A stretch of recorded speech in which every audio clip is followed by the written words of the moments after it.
Have y'all been keeping up with this Jonah Hill thing? Yeah. Okay. No. Okay. So real quick, if you don't know what it is, Jonah Hill's ex put out a bunch of his text messages to her while they were dating, and she was a surfer. She still is, and then they were dating while she was surfing, and it's him being like, "Why you gotta surf around men, and why you got?" And she's like a surfer and a surf instructor. He's like, "Why you gotta surf with men, and why you gotta post pictures of yourself surfing in a bikini and all that?" So it was all this shit like that, right?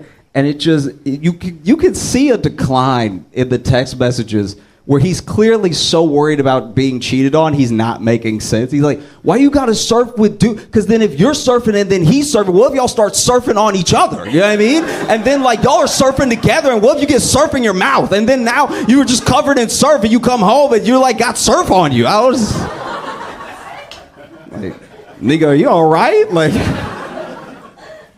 so there's been a lot of backlash about him being narcissistic and misogynistic and everything. And I think Jonah Hill committed a cardinal sin. He really did. Jonah Hill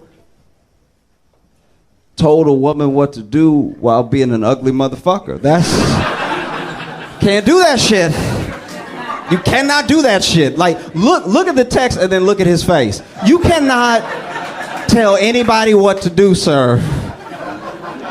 That's too much bass in your text right now for that hairline you got, you know?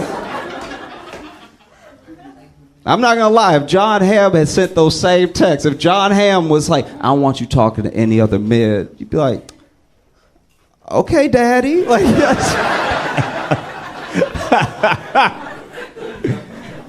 Did y'all see the Alabama Brawl? Yo, who knew Wakanda was in Alabama? That was crazy. You know, that was wild. So many people came out of nowhere. That shit was like Black January 6th. That was like, that was crazy.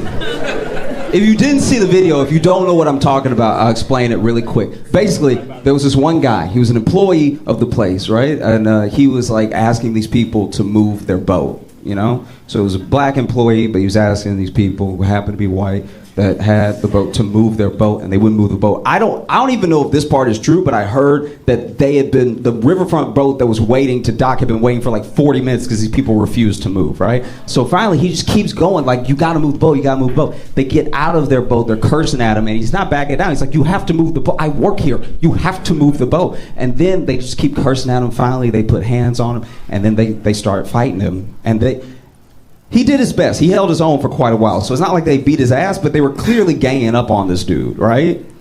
And, a lot of people, as soon as they saw the video, they got upset. I got upset when I thought it was going to bum me out, just seeing like 5 white dudes ganging up on this like middle-aged black dude and everything. And some people were upset about the racial part immediately. But I'm not going to lie, I was distracted. I wasn't.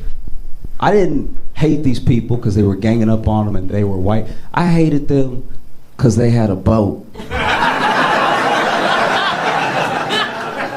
know what I mean? This isn't just a race thing. These rich fucks with a boat are trying to beat up a working class person. Is insane. Made me furious. And then they started fighting them, and then like other people came.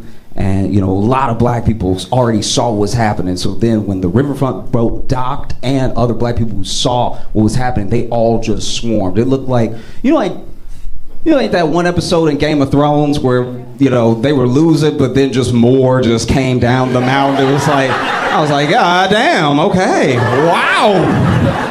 Send in the troops, apparently. I should back up. When the fight started, the initial fight where the dude was getting ganged up on, he just threw his hat.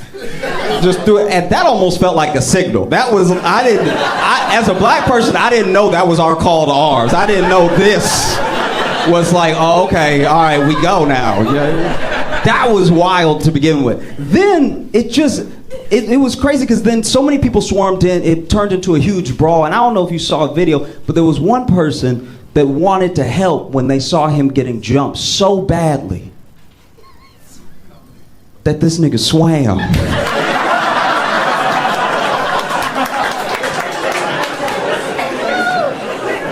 Jumped in the water. From the camera angle, we don't know where he came from.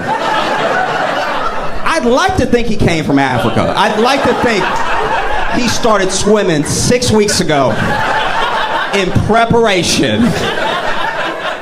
Because look, if you know, the history of black people swimming, especially in the South, you know that we're not known for it. You know what I mean? And so I'm not gonna critique his swimming because I was just happy to see another black dude swim. That's just, every one of us swimming is a W, okay? But I do have to comment because he wasn't swimming normal. Did you see him swim? He wasn't swimming regular. This was not regular swimming, right? This man wasn't swimming to the fight. This man was punching the water till he got there. I knew he was gonna whoop ass when he got out of the water because he would. I've never seen someone punch water till they got to their location. That was so crazy. Go back and watch the video. This man punching with horsepower. Like, I've never seen anything like it. And then he gets out of the water, starts whooping ass, everybody whooping ass and everything. So you know that those white people, when it started fighting, then started more fighting, you know they were relieved when the cops got there, but they must have been conflicted because half the cops were black. Like that's a situation where even when the cops arrive, you're like, ooh, whose side are you on? Because I was kind of doing a thing before you got here. You know what I mean? Honestly, that's what's so wild. Because I think also, I've tried to put my mind in. I've tried to put myself in the mind of each person that was in the video in a way. Do you know what I mean? Because that's a terrifying thing. To get jumped is a terrifying thing. Then the person swimming. Then I'm just trying to think about every angle that I could think about it from. I'm not gonna lie. That must have been a huge surprise because you out here ganging up on this one dude with your buddies, and then before you know it, there's just like 50 black people. That's listen. I'm telling you right now. Let's say y'all just blinked, and when you opened your eyes, there were 50 black people behind me. I'm not even saying you'd be scared, but you'd be surprised.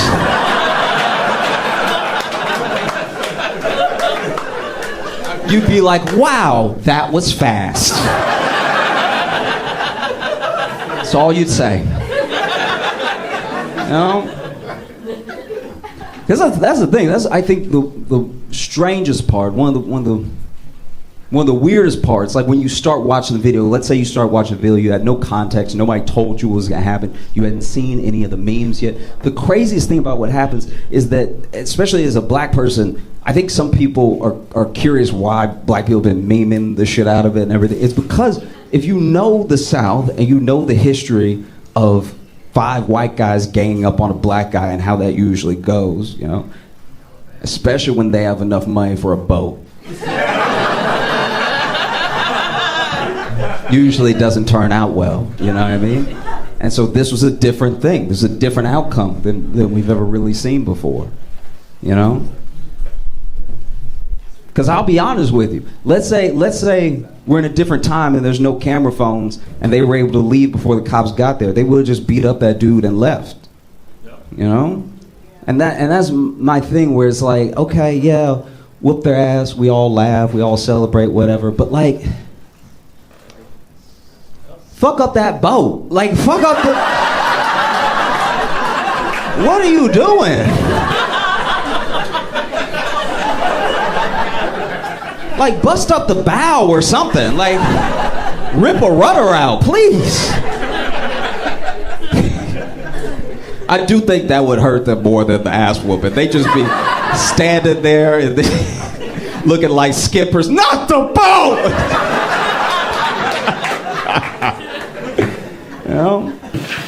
You know what's actually crazy? I thought about this weekend. You know what I've never done at all in my life? I had to really think about it. Never once in my life have I Googled Jada Pinkett Smith. So why do I know so much?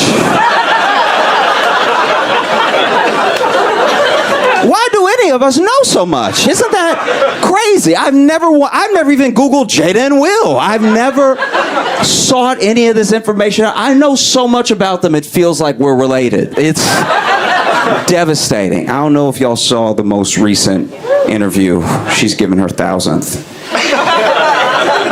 And in it, she says that she says so many things. First of all, she said that she sold crack when she lived in Baltimore, which is like believable. That's a very entry-level job in Baltimore. That part I was like, and? But then she also said her and Will have been separated for like 7 years. Which, what? She also said that Tupac is her soulmate. It's like she's going out of her way to hurt Will's feelings now. This is really insane. Tupac is your soulmate. You've been married for decades. My soulmate's a guy from the 90s. And the more I think about it, and the more I listen to Jada talk, the more that I'm convinced that Tupac died to get away from her. Like, I feel like...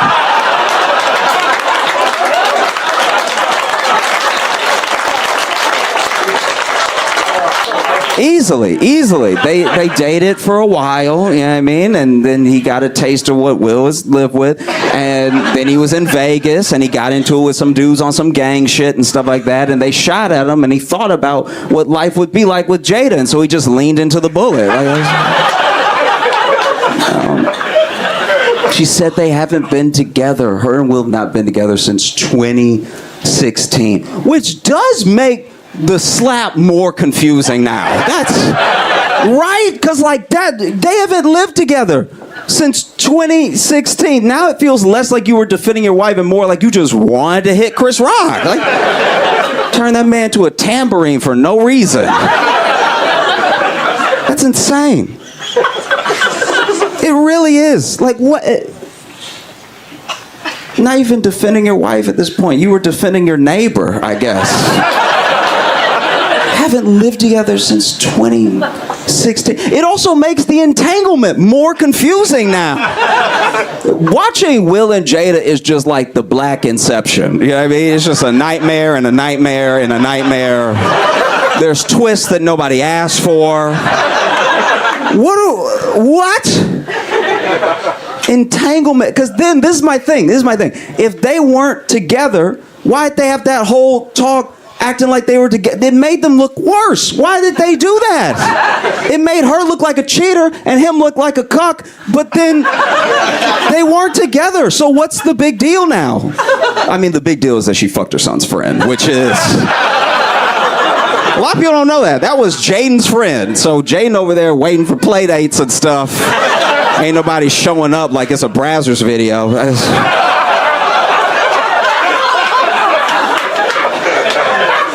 It's so chaotic.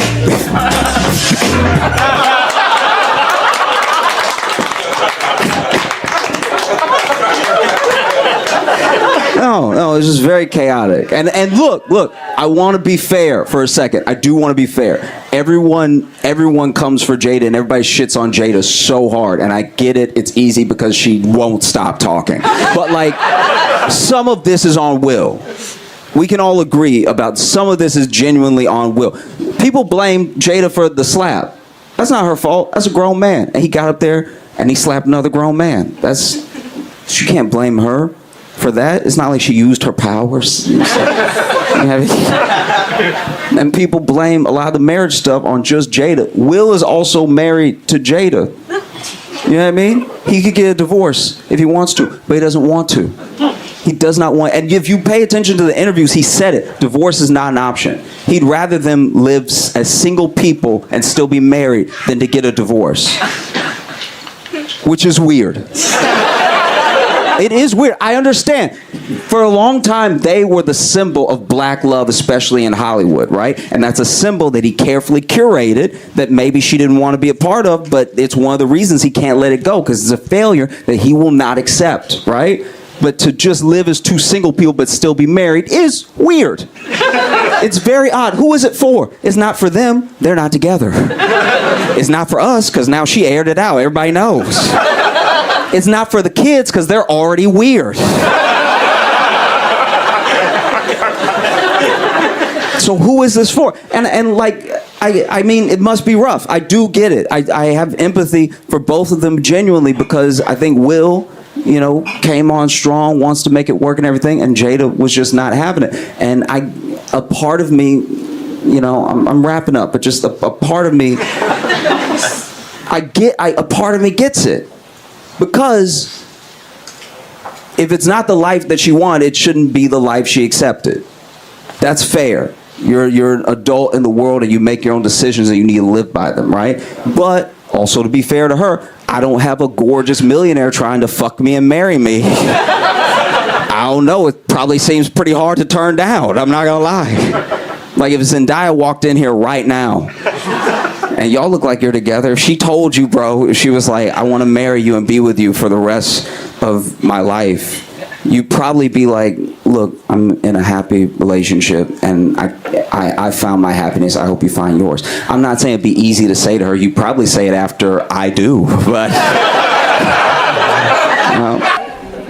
I don't know if y'all saw, but Sam Bankman-Fried was found guilty on all charges. If you don't know who Sam Bankman-Fried is, he's the dude who looked like somebody microwave Shia LaBeouf.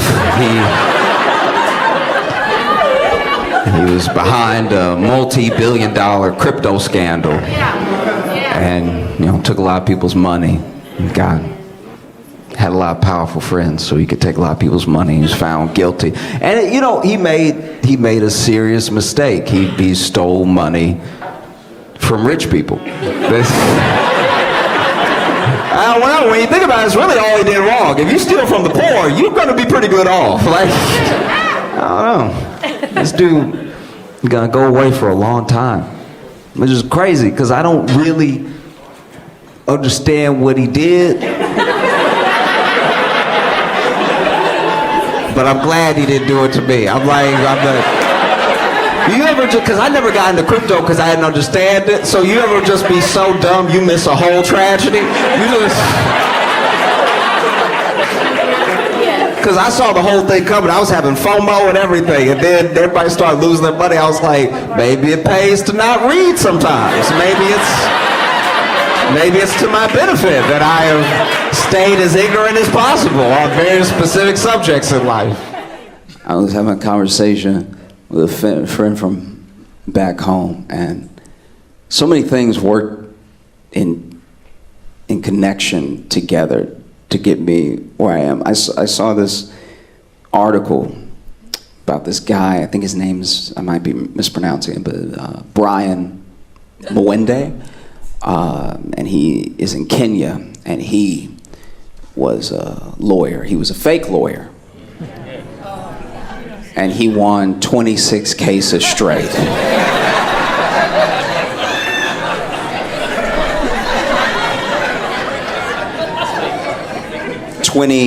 26 cases straight, one after the other. WWWW. And then they finally caught him. And now he is awaiting trial, where I pray he represents himself.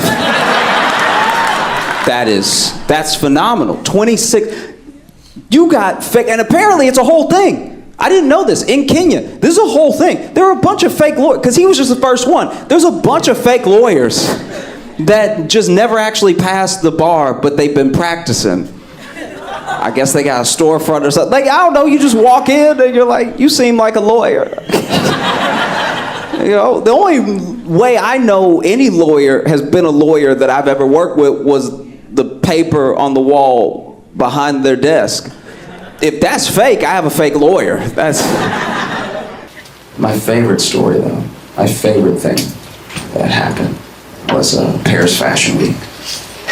if y'all aren't familiar, Paris has Fashion Week, and all these people high up in the fashion world, rich people, celebrities, they all descended on Paris for a week to see and be seen and stuff. And while they were there was an outbreak of bed bugs, which is hilarious. It couldn't be. You gathered all the richest people in the world together in one place and gave them bed bugs? Are we sure this wasn't an activist? You sure this wasn't Greta Thunberg trying new things?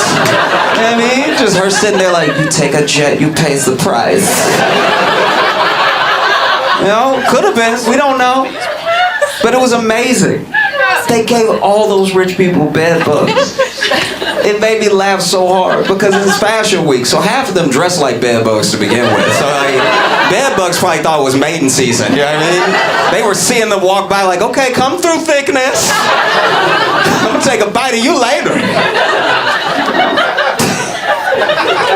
But no, people from Fashion Week spoke to the press and the public. People from the local government spoke to the press and the public and everything. And mostly everyone was trying to maintain a sense of calm the entire time, right? We're very sorry that this is happening. This is not a reflection on our beautiful city. We're doing our best to move people. Just please stick with us, right?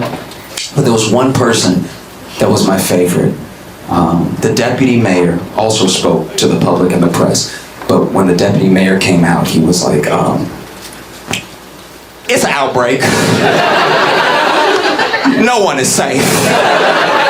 What kind of leader says no one is safe? We just came out of a global pandemic where no country's leader said no one is safe, even when no one was safe. That's crazy. Then the mayor, because the mayor came out, she was ready. She was like prim proper. She made me feel reassured I wasn't even in Paris, right? And then she got this assistant-ass mayor behind her. No one is safe. She's probably like, get him out of here. It's crazy. No one is safe. Every leader I've ever had has tried to maintain a sense of calm in a crisis. I remember when I was in middle school, in English class. And English class was after lunch. And I had seen this kid at lunch, and he had a nasty-ass lunch. I don't know what it was, but as soon as I saw it, I was like, he gonna be sick. That is disgusting. And so then I sat as far away from him as I could, corner of the classroom. And then middle of class, sure enough, his stomach started bubbling. And we all hear it. He just over here taking notes like... looking at us like, y'all don't hear me, right? It's like, of course we hear you. His stomach is loud as hell. And then in the middle class, he jumps up and runs out. And on the way to running out, because he was very sick, he threw up on the back of like 7 kids' heads. And our teacher said, calm down. I know y'all just got thrown up on. Let me get some towels. It's gonna be fine. She didn't say, no one is safe. You see what I mean? I worked at an Italian restaurant that burned down, right? It burned down, and even as the head chef was trying to put the flames out on his back, no one yelled, no one is safe. We just tried to put this man out. Actually, one of my favorite things about when that happened was, okay, so the chef is on fire, right? And then the line cook ran out to the dining hall where everybody else was, and then just yelled to the whole dining hall, we on fire, motherfuckers! Which is like as informative as it is unhelpful. Like, he's telling them the details, but not enough to get them moving. Also, we are not on fire, just he is on fire. Some of the building is on fire, but mostly as we, it's just him. He on fire by himself, right? And so no one knows what to do, because even if someone ran in now and was like, we on fire, motherfuckers, you wouldn't immediately jump up and run. They looked at him and they were like, so is he on drugs or what? And it wasn't until the chef ran out behind him out the door with a couple flames still on his back that everybody cleared out. He yelled, we on fire, motherfuckers. He didn't yell, no one is safe. What would even possess you to put the words to get to the public, no one is safe?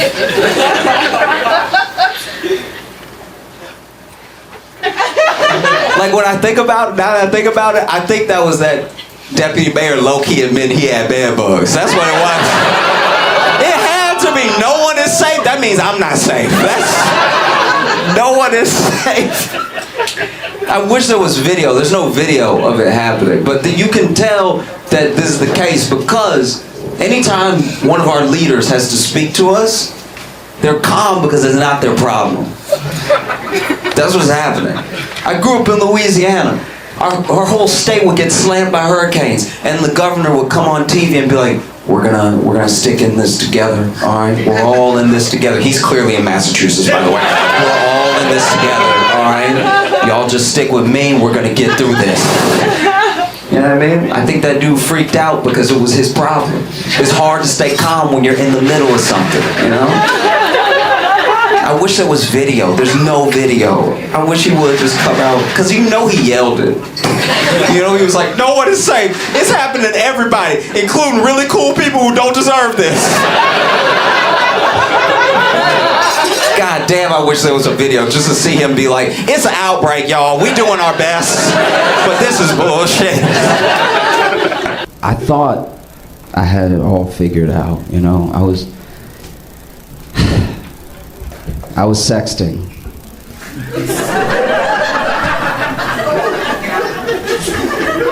And sexting's a very precarious situation. You want to make sure you're sexting at the right time, you know? Because if it's like 8 o'clock, you still got other people texting you, you know? You don't want to accidentally send a text that's incoming to somebody because you opened the thing. And it's also like, what if you're not that skilled? Like, what if I'm not good texting with just my left hand? Now you texting typos and stuff. It's knocking the sexy right out of your sexting. You know, it's like, I'm gonna fud your bass. It's like, nobody's into it now. You know? So I had an idea. I was like, this is what I'm gonna do. And I didn't talk to anybody about it. I had never heard anybody doing this, but in my mind, it was the best thing to do. I was like, I'm just gonna speak to text. So that way I don't gotta worry about the other hand and everything, and I can just like get in the zone and stuff. I don't have to worry about other people texting me and everything. And it went horribly wrong. Because I wasn't at home. I was at my childhood home. So I was in my room, but it wasn't my house, you know? And it was, 9 o'clock or so, and we were sexted. Look, I'll read you the thing right now. This is what. Okay. All right. So she's like, "Oh, okay. What's good? What would you do if you were here right now?" And then I was like, "Girl, I would tear those clothes off." And Mom, what are you doing in here?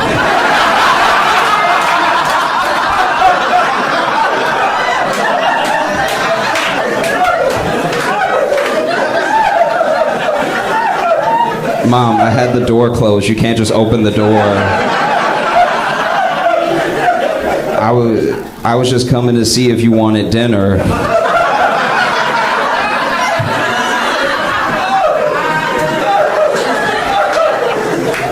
No, I'm okay. Mom, get out right now.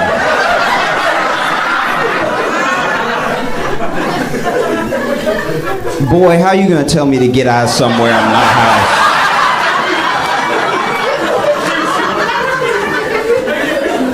I'm sorry, Mom. Please, can you please leave and close the door? You know we don't have closed doors in this house. Which is true. That's a very like black family thing of like you not closing the door in my house. What you up to in there? And I was like, Mama, please leave. Please, please leave. And she was like, all right, what's the big deal? I was like, nothing, Mom, just please get out of here.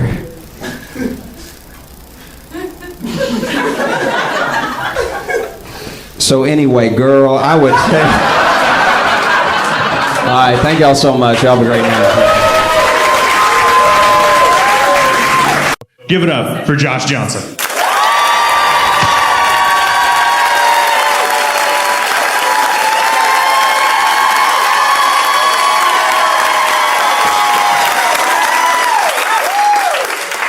I've been loving getting to watch in real time the indictment of New York Mayor Eric Adams. This dude sucks so much. It's so bad. This dude sucks. I don't know who your mayor is, but be glad it's not Eric Adams. This dude is the worst. He's so corrupt. And it's like corruption. This is what's disappointing about Eric Adams' corruption, is that it's like petty. Do you know what I mean? We expect politics to be corrupt. It says a lot that we do, but a part of us, do you know what I mean? And what does that say about us to a certain degree? I think about that a lot. What does that say about our expectations, that we expect corruption? You know what I mean? At lots of levels. You know, the city councilman did this thing, president did this thing, whatever it is, we expect it. And then when people run, we don't really believe in them. Maybe if someone can make us believe in them along the way, that's the person that we vote for, because we're like, wow, this person's different. But different from what? The expectation is corruption, you know? And he's corrupt in a way that's truly disappointing.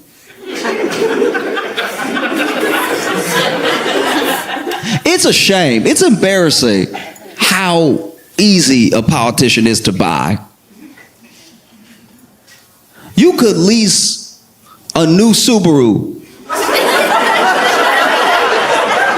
or you could buy a politician depending on the position of the state. The things these people go down for, we're talking not money if we're talking politics, right? Like if I was a senator and I wanted to be corrupt, you'd have to get me good. You have to take care of me, because I might lose my job. I might go to jail. I need a nest egg to protect me. You know, something to look forward to while I'm in jail doing all that time for doing you a favor and being corrupt. Like, that's why I don't agree with it, and I'm glad he's going down for it. But Menendez makes sense. He took gold bars. That's cartoonish corruption.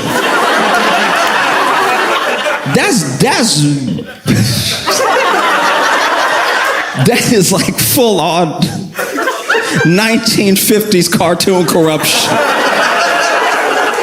That is New Yorker political cartoon corruption, to just take actual gold bars. Where do you get gold bars from? And then take the gold bars to do the favor for the person.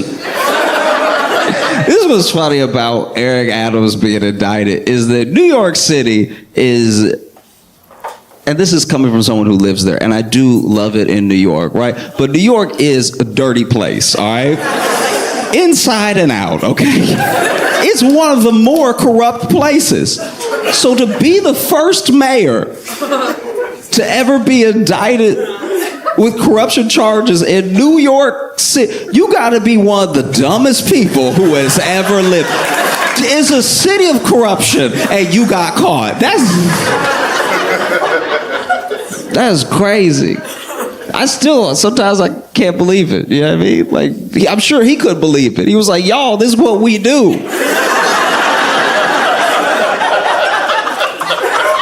How y'all gonna get mad now? I did the regular amount of corruption. I didn't even go overboard. I got some flights upgraded. Why would y'all? No, it is that dumb. This dude, Eric Adams' corruption is so petty. This dude about to go to jail because he let Turkey upgrade some flights for him. He basically is gonna go to jail for what is Delta Gold Medallion. Like, it's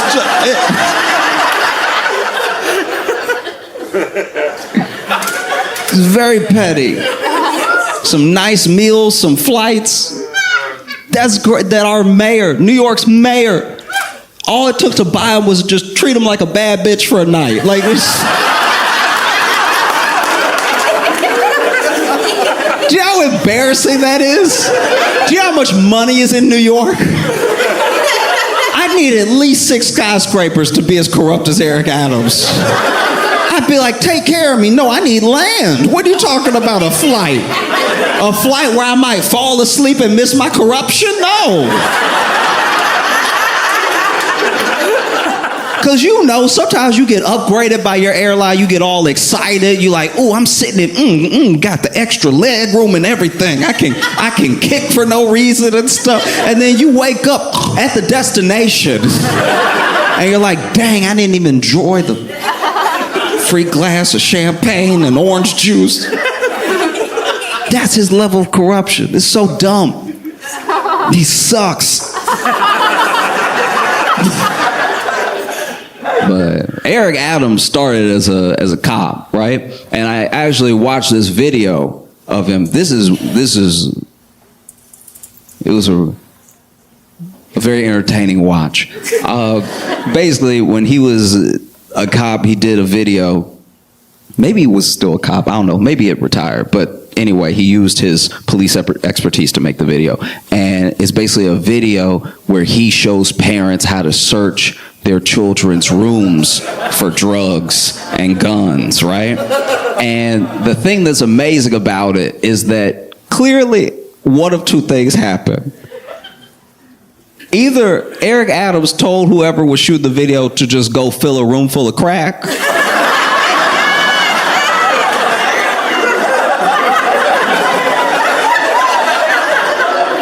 or Eric Adams kept using the same 6 crack rocks in between takes. Because he was pulling crack out of places that didn't really make any sense. Like those. When you have crack, the intention is to smoke it or sell it. And where he was pulling, because then, first of all, the room didn't make sense. Because the room is supposed to be a child's room, right?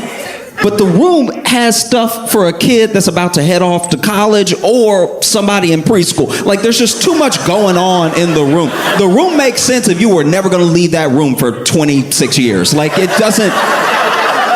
The room did not make sense at all. So then Eric Adams would do weird stuff, like he'd be like, looks like a regular tricycle, right?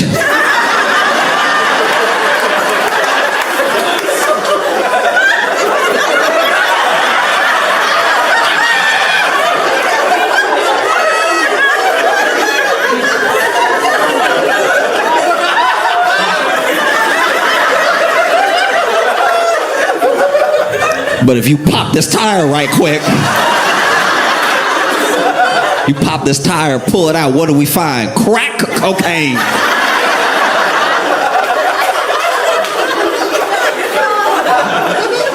It was incredible. Like, looks like a regular doll, huh? But if you stab it in the back and rip it open, what do we find? Crack cocaine.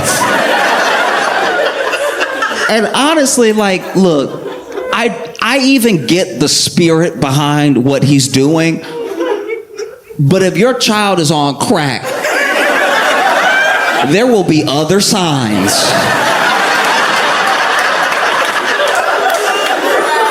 Besides a heavy tricycle wheel.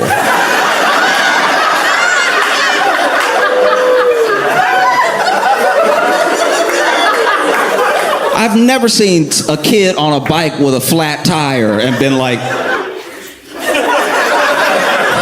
we're losing the youth.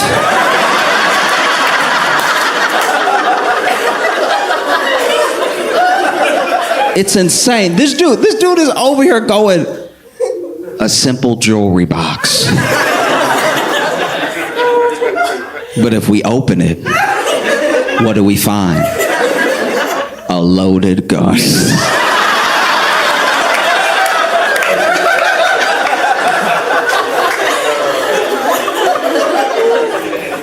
A pillow? You gave your child a pillow? And thought that they weren't gonna do the worst with it? You reach in that pillowcase, what do you find? A Glock. My favorite was standing near a bookcase, and he didn't say these words exactly, but the feeling that I got when I was watching him was just, you think your child reads?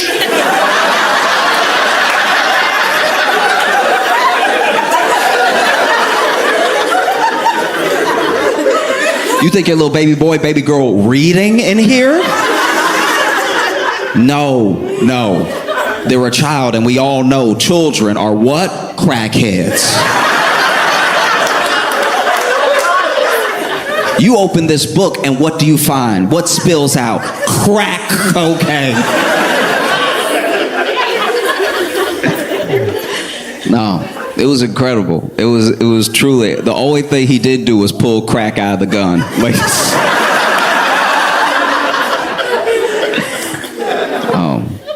but, and I can't stress this enough, Eric Adams is like terrible.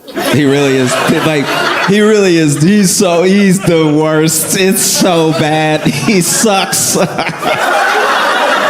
He sucks so much. You should be so glad he's not your mayor. Like, that's.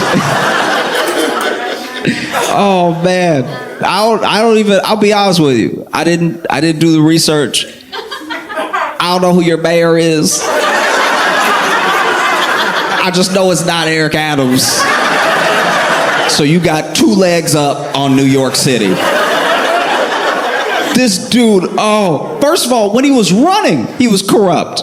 The dude was running, and he was already doing stuff where we were like, if it's not illegal, it's weird. This dude told the story of, because he's a cop, and he reminds everybody all the time they used to be a cop, right? And it depends, because he does a thing that's real sneaky. He's really good at it, right? Where he was a black cop. So in some rooms, he's black. In some rooms, I used to be a cop. And never the 2 rooms shall meet. If like...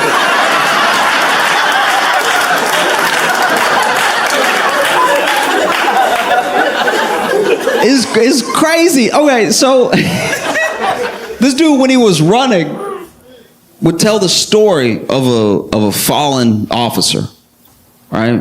His friend that he loved dearly, who died in the line of duty, and he loved his friend so much that he keeps a picture of him in his wallet with him all the time, right? And it's a heartwarming story because no matter your feelings on cops, no matter your feelings on like the criminal justice system, I think everyone can understand what it's like to lose a friend, right? You can understand what it's like to lose, especially when you lose a friend when you're both in danger. Maybe you both were in the military together. Maybe you're both cops. Maybe you served in some way and then you lost your friend. And no one's going to know what that was like except for people who it also happened to, right? And he kept the picture in his wallet. Except the picture in his wallet that he showed people was printed out by his staff members, and they threw a little coffee on it to make it look old. And that's before he did anything illegal. This dude is the devil. Like, he really sucks. This dude, I don't even know how he won. He doesn't live in New York. You know how usually you have to live where you're the mayor of? I'm not going to make any assumptions about your mayor, but I'm assuming they live here. I imagine your mayor doesn't actually live in Illinois. That would be weird, right? To come over and be like, hey, I'm here with y'all. We're in this together. I'ma go, though.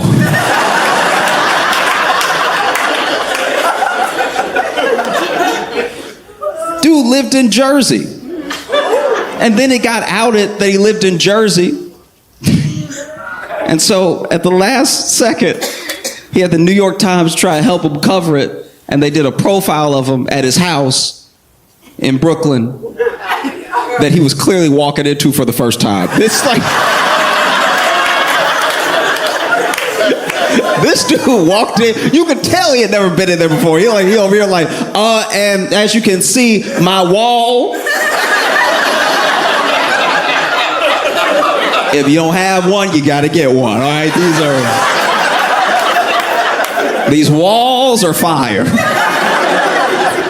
This dude walked in, and clearly, whatever staff was trying to help him look like he lived there, I feel like they tried to like Ocean's 11 it and like did it a little too late because they were clearly moving stuff into the place to make it look furnished, but then he probably called them and told like, hey, I'm on the way now, y'all got to get out, because the apartment did not make sense. You walk in and in the living room is the bed.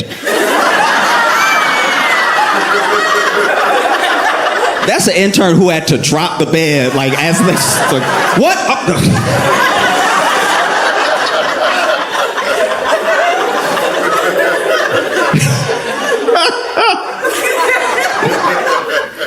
And then, you know, they go, he opens the fridge because he really tried to do this MTV Cribs for the New York Times, right? And so then he opens a fridge and he's like, blat out my snacks, right? And there is way too much meat for Adams to be a vegan.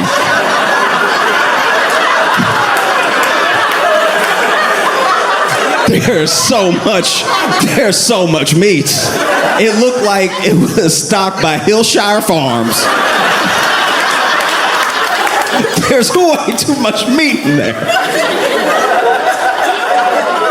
Not even mistakable meat. Not even like, oh, I thought the Impossible Burger. Like, it was full on meat. And when they ask him about it, he's like, oh, my son be sneaking in, you know what I mean? You know, because you know how when you have kids, you know, as parents, you know how when you have kids, they sneak into your home and leave food, you know what I mean? In the fridge uneaten. You know how children are. All they do is leave food in the fridge and smoke crack. That's what children do.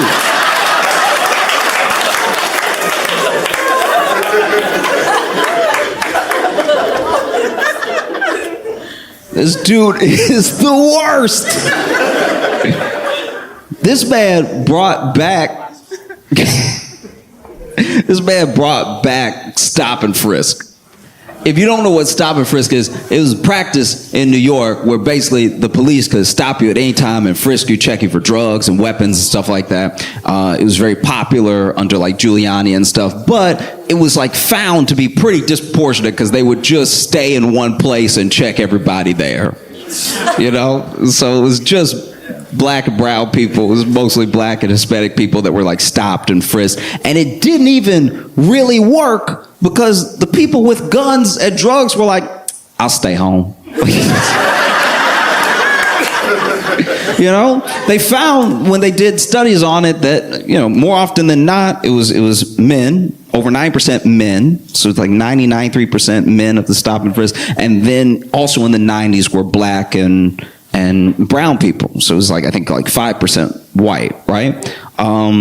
Which is just go all over New York. You're allowed to stop and frisk. Just stop and frisk everywhere. Just do the Upper West Side. Do you know what I mean? Just be like, hey, what's in the briefcase though? That could be full of anything. But they didn't, so it was found to be like an unconstitutional practice. It was found unconstitutional in 2013, and the New York police like disbanded it fully in 2020, and then Eric Adams brought it back. Which is odd, because this is my thing about Eric Adams, and what I mean about that chameleon move that he does is that Eric Adams, I don't even know the exact particulars of the story. All I know is that he was arrested when he was a kid. Some people say he was a member of a gang himself, right? And that he, got beat up by the police. He tells this story of being a victim of police brutality at like 14, 15. Him and his friend got caught. They had done two things. I think they had stolen some checks or something, and they stole something else, and it was when they were trying to cash the stolen check they got caught, and basically they got beat up at the police station. And apparently the way that I believe Eric tells it is that these white cops were beating him and his friend up, and then a black cop came in and told him to stop. And he was like, and that was the moment I decided that I wanted to be a police officer, turn my life around, everything, because I just saw the way that black cop moved, right? He's like, I saw the power, the respect, I saw the fear that people had, you know, and I was like, Okay. It's a weird thing to pull from that lesson, but all right. We're all our own people. And so it's weird to me that he's so adamant about being punitive as someone who grew up the way that he grew up. It's very odd that he doesn't see himself in any of the youth that he wants to arrest or wants to punish. Like that's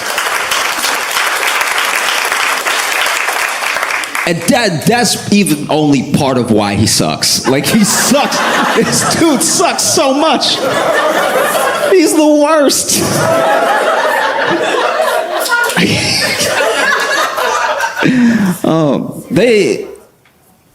They opened the investigation into Eric Adams the way that the feds do, which is quietly. You know what I mean? The thing that's scary about the feds is that they always get you. Their conviction rate is in the 90s. So it's basically done. Like, do you know what I mean? Like when they show up, it's only a matter of time, right? And the feds opened an investigation into him, and this is like a year ago, that they came through and they were like, hey, we're gonna need everybody's cell phone. Your whole team, right? Which is already not great. Probably every mean thing I've ever said is on my cell phone. Do you know what I mean? Like, I try to be a good person, but if you pull up on me and you snatch my cell phone, you're gonna be like, oh, you an asshole, okay. The cell phone feels safe. You know, and the feds roll up and, take his laptop, his cell phone, everything. And this is how you know, this is how a guilty dude moves, right? So he goes ahead and gets swooped on when the feds come and get everybody's cell phone, and he's like, oh, actually, my cell phone, I don't have it on me, right? I don't have it. And they were like, okay, we'll bring it first thing tomorrow. And he brings it. Next day, brings it, right? And then he's like, actually, I had changed my password to keep my aides out of my phone, because you know how aides are, always trying to face ID you and see what your business is and everything, even though you email them personally and stuff. But like, try keeping my aides out of my phone. So went ahead and I'm giving it to you now, but just know that I had to change the password, keep my aides out of my phone, and I just forgot it. This dude moves like a man who cheats. Like, that's crazy. And the feds basically had so much on them that they were like, oh, we don't need your phone. Because we have every other phone that you text.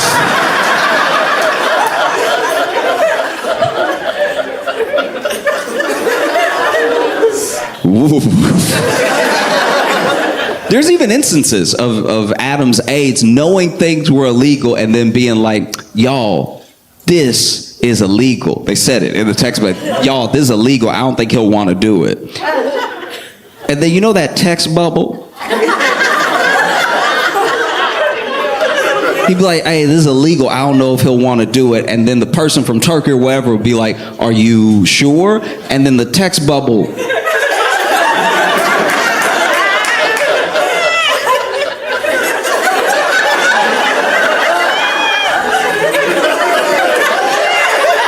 That bubble be cooking, right? That bubble be bubbling up, right? And then it go away for a second.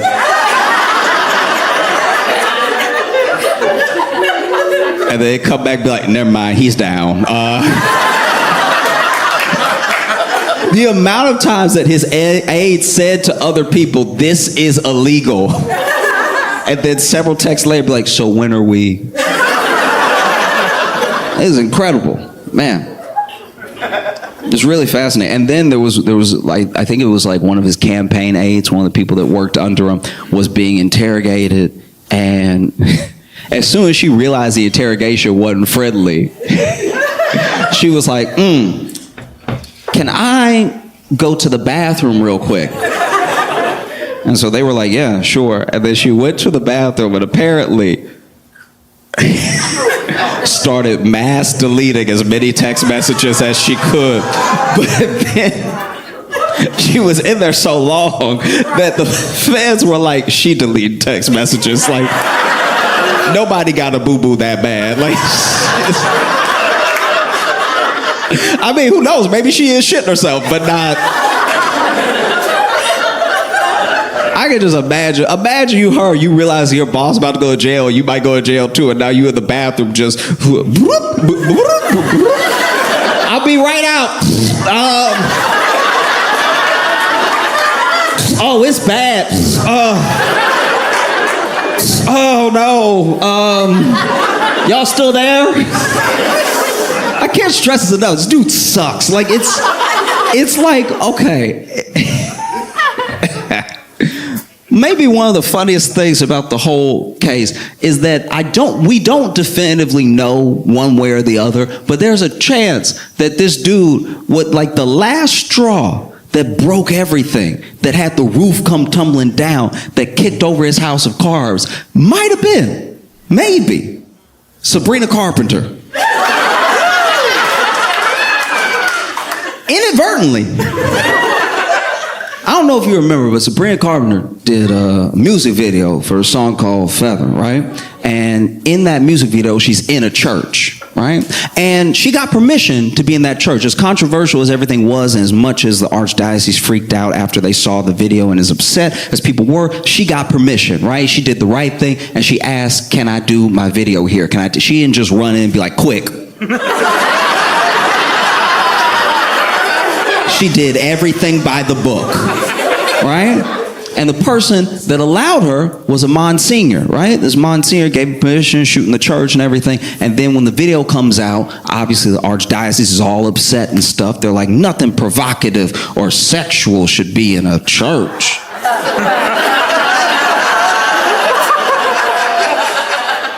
That's what they said. Don't get weird with me.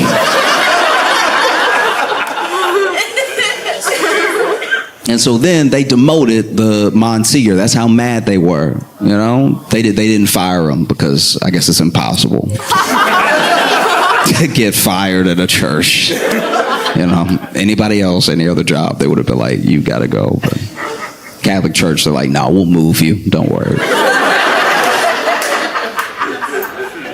And basically, one of the things that came from that whole thing, especially how public it was the feds subpoenaed the archdiocese over the Monsignor because he had connections, like as in a relationship or maybe even a business relationship with Eric Adams' chief of staff, right? And so they were like looking into it, and then Sabrina Carpenter's moved on. She just sort of like, oh, I didn't realize it. Whoops. And I don't know. I think that people don't realize how much trouble Eric Adams is in because this isn't like a police thing. This isn't like a local police or something. Like local police could run cover for a mayor. And so Eric Adams gets indicted, right? Present day, he gets indicted, and this dude holds a press conference. It's one of the worst press conferences I've ever watched in my entire life. This is incredible. People talk about Giuliani and everything when he did that 4 Seasons press conference and stuff like that. Not gonna lie, this one put that one to shame, okay? This one was really, but first of all, they decided to do it outside. I don't really know why, but maybe he's not allowed in buildings. I have no idea, but they decided to do it outside, and they had a tent up because it was raining. But Eric Adams and he does this a lot. He does this in a way, this is one of the reasons I can't stand Eric Adams. This is one of the things that makes him suck, right? Is that whenever he's in trouble, whenever he needs something, he's very, very black. You know, and so now that he's in trouble, he has gathered around him every black person that will stand next to him, I suppose. And so he had everybody. He had so many people that they couldn't all fit under the tent. So now there are some people getting rained on halfway, just trying to lean in, everything. Do the one-sided thing.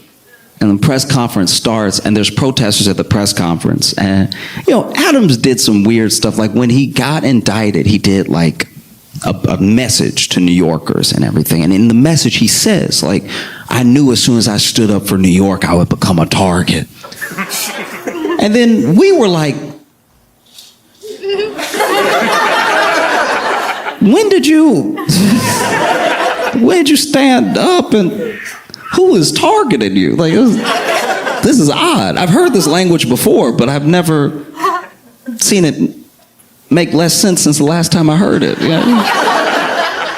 And finally, he goes ahead, he's doing press conference and stuff, and there's protesters there. And the protesters are screaming at him. They're like, you're an embarrassment. Don't try to act black now. You brought back stop and frisk. You brought back every policy that came down hard on the black community, but now you want to be black because you're in trouble, and you want us to back you up and everything. And they're yelling. And the whole time, Eric Adams is like, You ever been at a restaurant and there's a couple trying not to fight? And then finally one of them can't take it anymore and she stands up and she's like, you cheating bastard, or whatever. And then he's like, It was that. And so he's just standing like, okay. And then he lets people speak for him, right? So his pastor speaks and his other pastor speaks. And I think another pastor speaks. You go to extra church when you're in trouble, right? So then pastor after pastor after pastor are speaking, right? And all the pastors are like, hey, listen, we don't even know. Everybody has to have their day in court. Like, no one is actually professing this dude's innocence. Everybody's like, yeah, you can't judge lest ye be judged. And once again, remember, I told you it's one of the worst press conferences I've ever seen, because not only can not everybody fit under the tent, and not only are the people not making a convincing argument for Adams to be innocent, which is what we would very much like our elected official to be, right? This one lady gets up there, and she's been the loudest against the other protest. She's like, shut up, let him speak, blah, blah, blah, right? And so it's her turn to speak. And then she ggets up there, and she's like, good morning, New York! Like, she's just trying to shout everybody down. She's like, I've known Eric Adams for 40 years! And she's just screaming, right? And he is completely... And then the mic starts going out. Completely...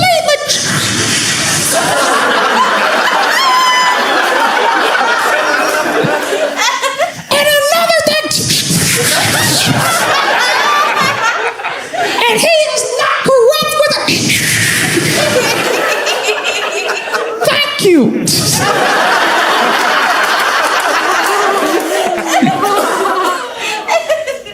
And then the dude went up there, and I don't really know what his position was. I don't know. He might have just been a black dude Eric Adams pulled that day, because this guy gets up there and he goes, good morning, New York. Good morning, New York. I've known Eric Adams for years, and he is, for 64 years, he has loved and served New York, and we cannot throw away 64 years over 5 indictments. He is 64. And I was like, where's the logic going here? You want that dude to be innocent because he's 64? Like, is that... There's no way he served 64, he just is alive for 64 years. But this dude was slick with it. He was like, do not throw away 64 years over 5 indictments. Nobody gonna kill him. Like, what are you talking about? Throwing away 64, we're not dating him, he got indicted. Do not throw away 64 years over 5 indictments. He is 64, thank you. I feel like that's the only dude that Eric Adams was like,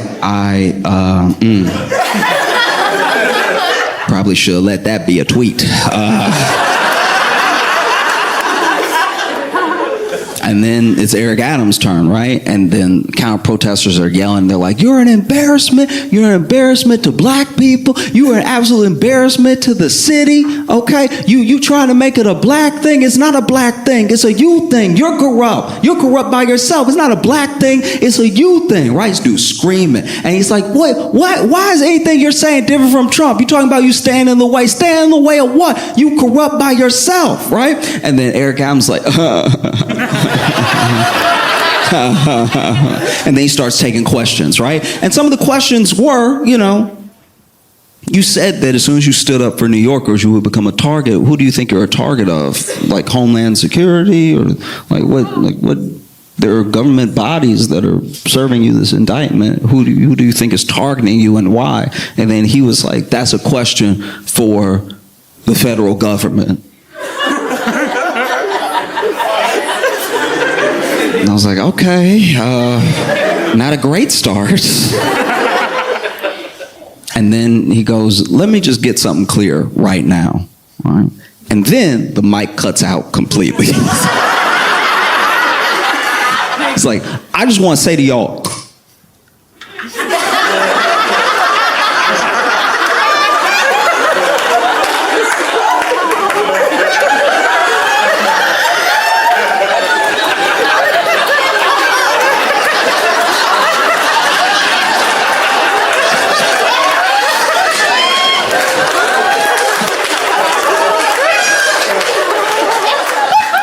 that's all I gotta say."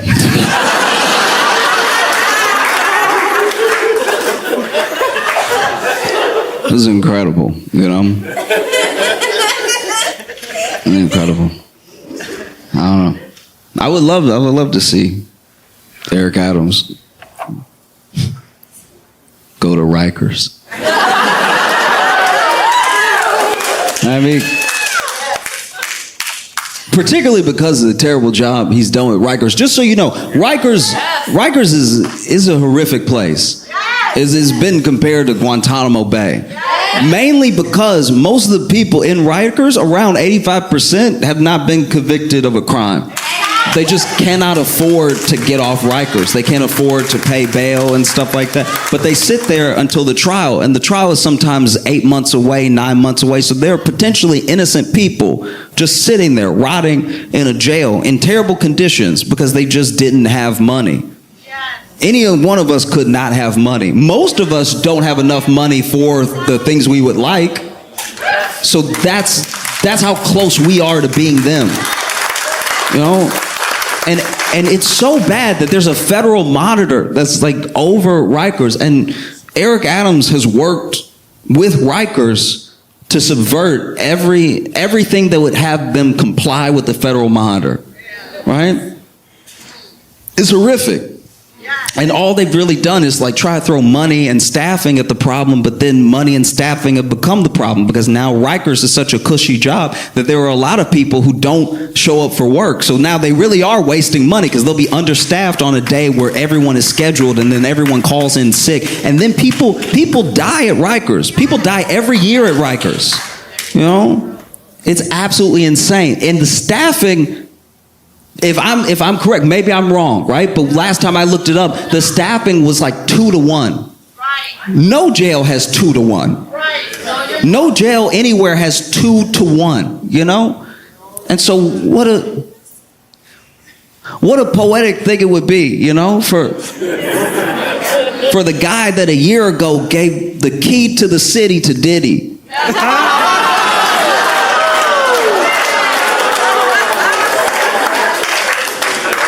To also be like indicted and charged and sitting in Rikers. Rikers it'd be dope to see Eric Adams at Rikers. They just, he gets there and they're like, "What's up, buddy?"